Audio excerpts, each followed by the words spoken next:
Donc nous sommes avec le président Philippe Rodier.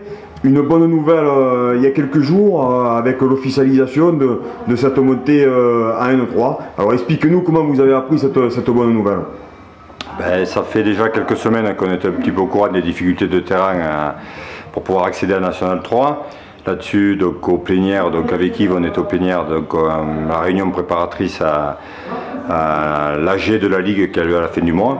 Et donc on a rencontré les dirigeants de terrain qui nous ont dit qu'effectivement c'était un petit peu compliqué. Et là-dessus, on a appris qu'ils avaient fauté sur le dernier match puisqu'ils ont fait jouer les joueurs de moins de 16 en première, chose qu'ils n'ont pas le droit de faire. Et donc ce qui les pénalise de 3 points et qui nous permet donc de revenir à égalité au classement et au garage particulier on est devant.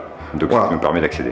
Oui, donc c'est aussi bon à préciser ça, c'est pas un repêchage, le MGC finit premier de sa poule, donc tout naturellement accède à cette N3. Tout à fait, nous finissons donc premier de la poule, ex-aequo avec Terran et au garage particulier, puisqu'on avait perdu ici de moins 2, on a gagné là-bas de plus 4, on est premier donc au classement sur la saison.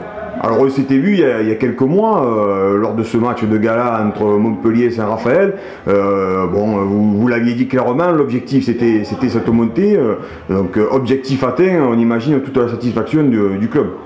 C'est d'autant plus une satisfaction qu'on a appris cet après-midi, donc on avait un match de barrage sur les 18 garçons qui jouaient leur qualification pour l'année prochaine en championnat de France, et donc ils ont gagné ce match, ce qui nous permet et de maintenir notre équipe 18 garçons et championnat de France pour la saison prochaine, et de monter en National 3 sur l'équipe première, qui étaient les objectifs principaux de la saison au niveau du club. Alors, autre bonne nouvelle, l'année prochaine, donc en N3, dans cette fameuse poule 7, donc ça change tout, parce que là, c'est plus les clubs auvergnats, alors qu'on se souvient qu'il y a 2 ans, donc l'année de la descente, c'était plutôt la poule 8, donc les clubs du Sud-Est, avec même un déplacement en Corse, donc là aussi, c'est une excellente nouvelle. C'est aussi une excellente nouvelle, et nous avons bénéficié justement à l'occasion de notre rencontre lors des plénières, des réunions préparatrices, donc ce que je disais sur l'Assemblée Générale de la Ligue, de rencontrer les différentes personnes qui participent aux commissions pour mettre les clubs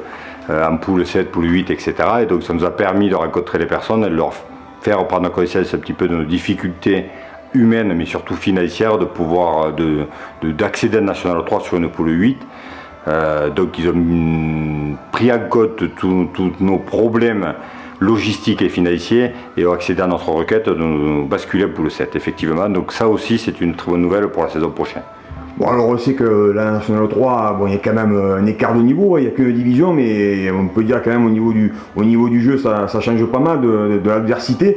Donc on imagine que vous avez déjà planché au niveau de l'année prochaine. Donc est-ce qu'on peut annoncer au niveau de l'effectif, est-ce qu'il y a des départs déjà annoncés, est-ce qu'il y a des arrivées, qu'est-ce qu'on peut en dire aujourd'hui? Donc ça fait quelques semaines effectivement qu'on s'est pagiché sur l'effectif 2014-2015. Donc le groupe restera l'État. On a eu seul départ officiel, c'est Jonathan Lemoine qui retourne vers Dunkerque, son pays d'origine. Nous par contre on est sur 3-4 pistes qu'on espère concrétiser assez rapidement. Donc bon voilà, le but premier est de rester avec l'effectif actuel. On a quelques joueurs locaux qui souhaitent s'engager pleinement la saison prochaine et on va essayer de renforcer tout ça avec 2-3 joueurs suivant les opportunités qu'on aura. Je tiens quand même à préciser qu'aujourd'hui le MGC accède à National 3 avec 90% des joueurs formés au cru, donc ce qui est quand même non négligeable. Et bien sûr le coach Vincent de Guder est confirmé, il sera là la saison prochaine. Le coach sera là la saison prochaine, on en a parlé ensemble, il n'y a pas de souci là-dessus. Merci président.